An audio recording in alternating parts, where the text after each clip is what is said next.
siya sa naging hiwalayan nila ng aktres at dating ka-love team na si Catherine Bernardo.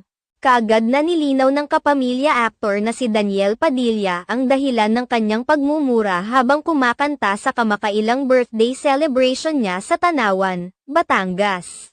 Kaagad naman itong umani ng samot-saring haka-haka mula sa mga netizens na nagsasabing hindi pa rin siyang nakaka-move on sa relasyon nila noon ni Catherine Bernardo at nasasaktan pa rin umano siya. Ngayon mayroon ng panibagong manliligaw si Catherine Bernardo. Ayon kay Daniel Padilla, naging overacting lamang ang mga netizens dahil ang katotohanan ay nag-e-enjoy lamang siya sa kanyang performance. Inilahad ito ni Daniel Padilla sa isang ambush interview sa kanyang ng isang news reporter na si MJ Marfori na ibinahagi naman nito sa TikTok.